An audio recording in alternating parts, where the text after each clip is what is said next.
Shalom Elohim, buat ketiga pribadi ilahi, Bapa Yahweh Yesus, Hamasya Elohim, Bapa Surgawi, Bagaimana Lahagu, dan juga Shalom Elohim, buat Kings of the Kings, Pangeran Ilahi, Tuhan Yesus Kristus, Panitia Nugraha Hento, Roh Alfa dan Omega, dan juga Shalom Elohim, buat Roh Kudus, Roh Kebenaran, Mempelai Ilahi, Ratu Adil, Bunda Fi Hamdani, dan juga Shalom Elohim, buat semua malaikat-malaikat Tuhan, anak-anak Tuhan, dan orang-orang kudusnya Tuhan dimanapun berada.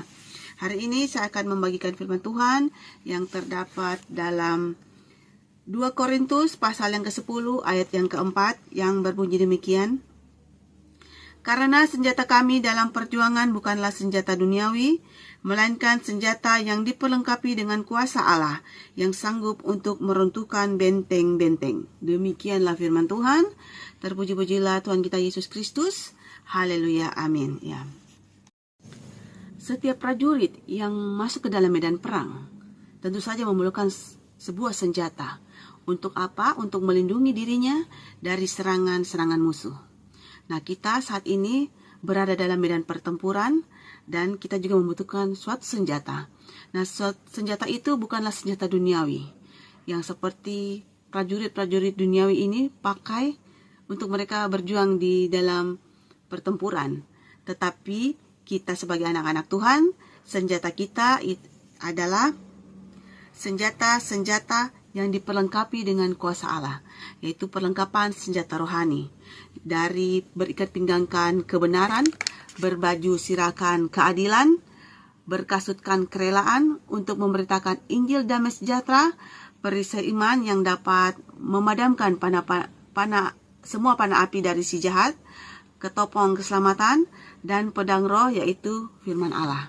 Nah, itulah senjata rohani kita yang kita perlukan untuk kita melawan segala serangan-serangan daripada setan iblis yang akan mengganggu kehidupan kita dan keluarga kita.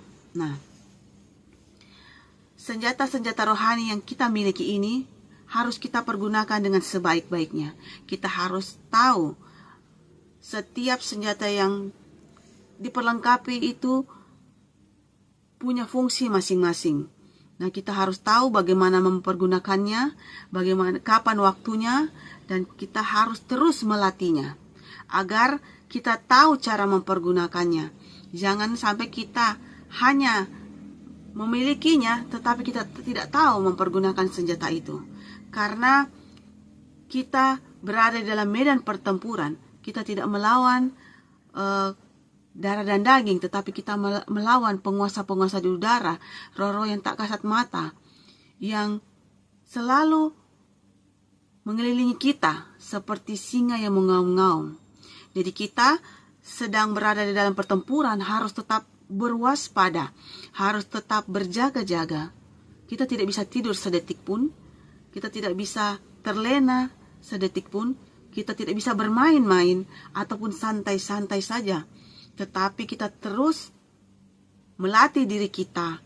Kita melatih kewaspadaan kita, kepekaan kita. Kapankah musuh itu datang menyerang kita?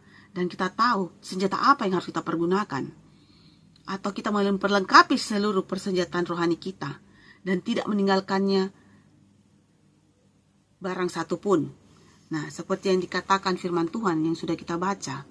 Bahwa perjuangan kita bukan memakai senjata duniawi, tetapi memakai senjata yang diperlengkapi dengan kuasa Allah. Ya, kita minta persenjataan rohani dengan kuasa Allah yang diberikan kepada kita setiap anak-anaknya untuk kita meruntuhkan benteng-benteng musuh. Benteng-benteng musuh yaitu doktrin-doktrin, argumen-argumen, kemudian caci maki, hinaan yang menyerang kita supaya kita menjadi lemah, kita menjadi gentar, kita menjadi takut. Sehingga kita membuat iman kita menjadi kerdil, membuat iman kita menjadi mati, sehingga kita lari dari medan pertempuran. Tidak seperti itu, tetapi kita adalah prajurit Kristus. Kita adalah anak-anak Tuhan yang sejati. Maka kita maju terus, pantang menyerah, pantang mundur. Jangan takut dengan apapun. Karena kita sudah diperlengkapi dengan persenjataan kuasa Allah di dalam kehidupan kita sehari-hari. Demikianlah yang bisa saya bagikan firman Tuhan di hari ini. Kiranya memberkati kita semua, semuanya hanya untuk kehormatan nama Tuhan Yesus Kristus. Terpuji-pujilah nama Tuhan kita Yesus Kristus. Haleluya. Amin.